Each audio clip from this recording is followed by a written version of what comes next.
اعوذ باللہ من الشیطان الرجیم بسم اللہ الرحمن الرحیم نحمدہ ونصلی علی رسولہ الکریم فاما بعد۔ محترم ناظرین، السلام علیکم ورحمۃ اللہ وبرکاتہ۔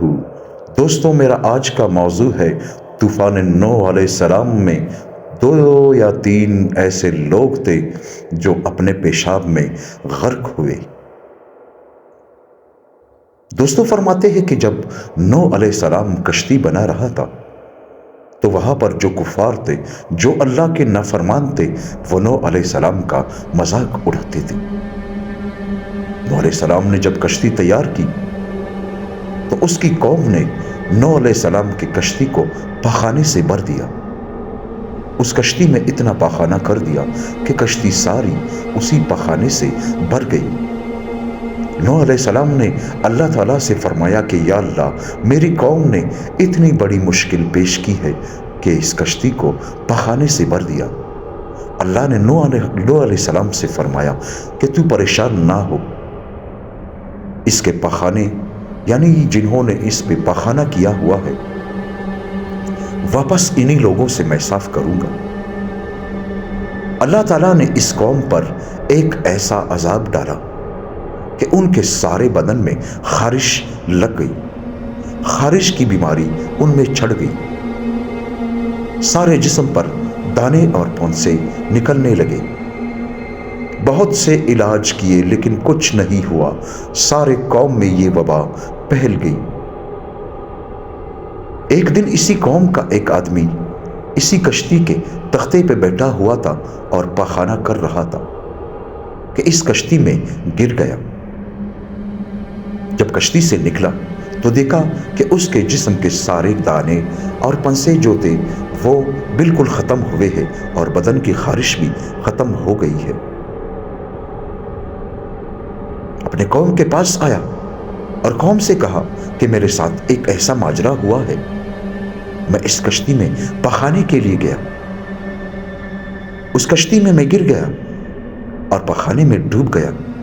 واپس جب نکلنے لگا تو دیکھا کہ میرے بدن پر کوئی بھی دانہ پنسی نہیں ہے، بلکہ میرا بدن خارش سے بھی صاف ہوا ہے۔ جب قوم کو یہ بات پتہ چل گئی تو ساری قوم اس کشتی میں اپنے ہی پاخانے میں ڈوب گئے۔ اور کرتے کرتے بھائیوں اور دوستوں، اس کشتی کو ایسا صاف کیا کہ علماء فرماتے ہیں کہ آخر میں کشتی میں جو پانی تھا وہ یہ لوگ نکال نکال کر اپنے آپ پر ڈال دیتے اور کشتی کو پانی سے بالکل صاف کر دیا۔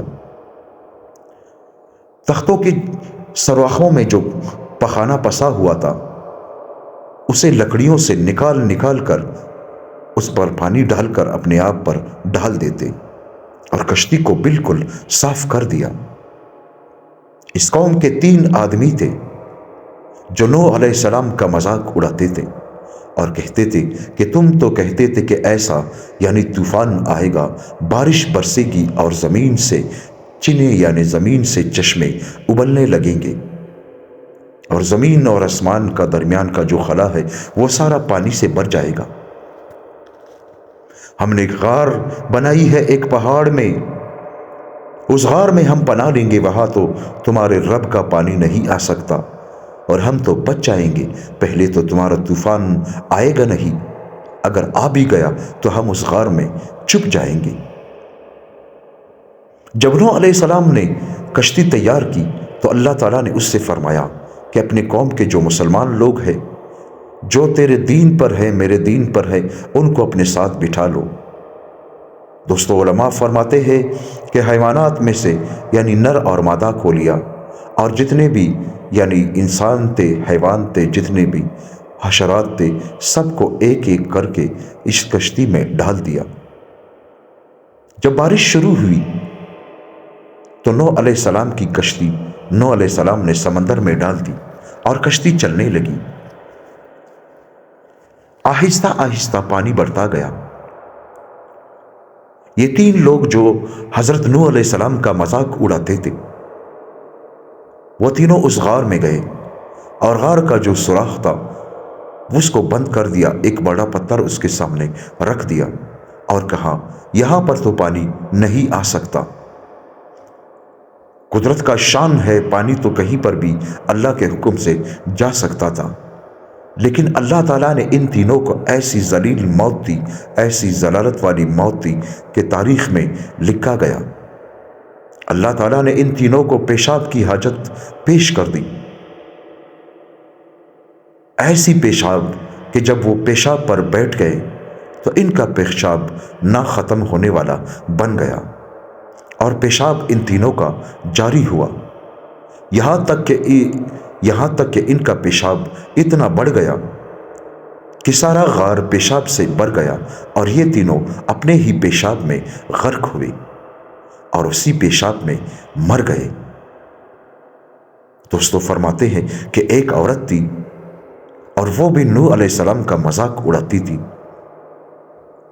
جب طوفان نوح آیا تو اس عورت کے ہاتھ میں اس کا بچہ تھا، اور وہ نوح علیہ السلام کے کشتی کے پیچھے بھاگ رہی تھی، لیکن اللہ تعالیٰ کا حکم تھا کہ جو مسلمان ہے ان کو اپنے ساتھ بٹھاؤ، اور جو نافرمان ہے، جو کفار ہے، ان کو اپنے ساتھ نہ بٹھاؤ۔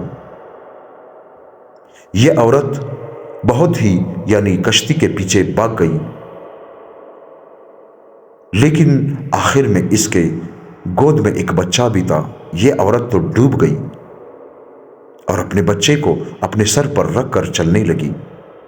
آخر اللہ تعالیٰ نے دریاب کے ایک لہر کو حکم دیا اور اس عورت کو اسی پانی میں غرق کر دیا۔